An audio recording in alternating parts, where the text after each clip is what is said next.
నేపాల్లో అసలేం జరుగుతుంది? వాళ్ళ డిమాండ్లేంటేంటి? నేపాల్లో అక్కడ జెడ్ జనరేషన్ మొదలుపెట్టిన ఉద్యమం జెన్ జెడ్ ప్రొటెస్ట్ అదుపు తప్పింది. సోషల్ మీడియా నిషేధం, అవినీతి ఏకంగా ఖట్గాండంలో కొనసాగుతున్న ఆందోళనలు సోమవారం హింసాత్మకంగా మారాయి. ఇప్పటిదాకా 20 మందిగా 100 మందికి పైగా గాయాలయ్యాయి. మరో 20 మంది పరిస్థితులు తెలుస్తుంది. నేపాల్ రాజధాని ఖట్గాండంలో జెడ్ జనరేషన్ యువత పెద్ద ఎత్తున అవినీతి, సోషల్ మీడియా నిషేధంపై నిరసనకు దిగారు. అయితే ఇది కేవలం ఖట్గాండంకే పరిమితం కాలేదు. పోఖ్రా, బుట్వాల్, ధరన్, హోరాహి వంటి ప్రధాన నగరాల్లో ర్యాలీకి నిర్వహించారు. ఈ ఆందోళనలో మృతుల సంఖ్య అంతకంతకు పెరుగుతూ వస్తుంది. మృతుల్లో 12 ఏళ్ల బాలుడు కూడా ఉన్నట్లు తెలుస్తుంది. సోమవారం ఉదయం ఆందోళనకారులు పార్లమెంట్ వద్ద భారీ గేట్లు తోసుకొని లోపలికి చొచ్చుకుపోయే ప్రయత్నం చేశారు.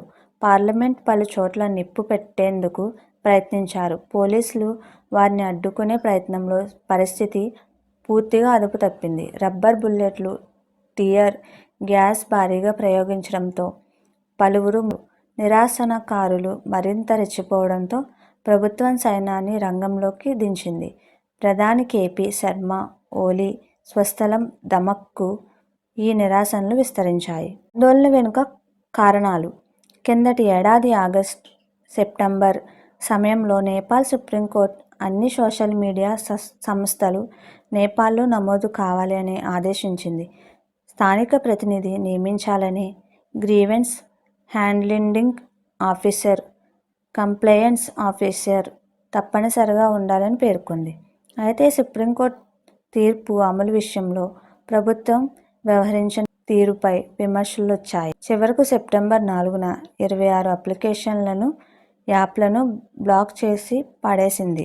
అభ్యంతరాలు అందుకే ప్రభుత్వ చర్యలను జెన్ జెడ్ యువత స్పాన్సర్షిప్ అవినీతి కప్పుపుచ్చే ప్రయత్నంగా అభివర్ణిస్తుంది. ఈ క్రమంలో నేపాల్లో కోర్టు తీర్పు ప్రకారం రిజిస్టర్ అయిన టిక్టాక్ లాంటి ప్లాట్ఫామ్ ద్వారా ప్రభుత్వంపై విమర్శలు గుప్పిస్తున్నారు. అదే సమయంలో రాజకీయ నాయకుల పిల్లలు విలాసవంతమైన జీవితం గడుపుతున్న వీడియోలు వైరల్ చేస్తున్నారు. పొలిటికల్ నెపోటిజానికి తాను వ్యతిరేకమని చాటి చెబుతున్నారు. నేతల పిల్లలకేమో బంగారు భవిష్యత్ అని, మరి తమ పరిస్థితి ఏంటని నిలదీస్తున్నారు. ఈ క్రమంలో రోడ్డెక్కి ఆందోళనకు దిగారు. టిక్టాక్ను కిందటి ఏడాది నేపాల్ బ్యాన్ చేసింది. అయితే ప్రభుత్వ మార్గదర్శకాలను అనుగుణంగా వ్యవహరించడంతో ఆ బ్యాన్ను ఎత్తేసింది.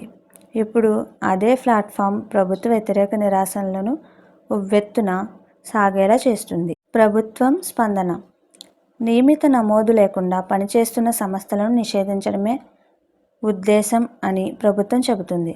స్వేచ్ఛను పరిరక్షించేందుకు కట్టుబడి ఉన్నామని అంటుంది.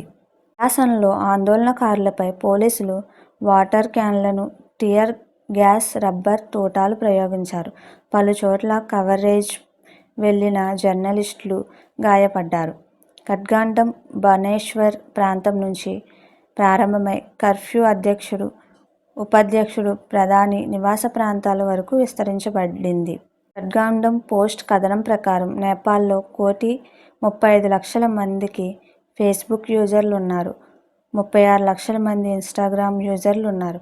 వ్యాపారాలపై కోసం చాలామంది ఆధారపడి ఉన్నారు. అలా బ్యాన్ నేపథ్యంలో అన్ని విధానాల నిరసనలు పొందుకున్నాయి. జెన్ అండ్ జెడ్ జనరేషన్ జెడ్ అనేది 1997 నుండి 2012 మధ్య కాలంలో జన్మించిన వ్యక్తుల తరం. జెన్ జెడ్ ఏం చెబుతుంది అంటే, ఇది కేవలం సోషల్ మీడియా నిషేధం కాదు, అవినీతికి వ్యతిరేకంగా మా తరం పోరాటం ముగించాల్సింది కూడా మేమే ప్రకటించుకుంటుంది. మీకు మా వీడియోస్ కనుక నచ్చినట్లయితే ఇలాంటి మరెన్నో విషయాలు తెలుసుకోవాలనుకుంటే డూ సబ్స్క్రైబ్ టు సమాజం ముచ్చట్లు.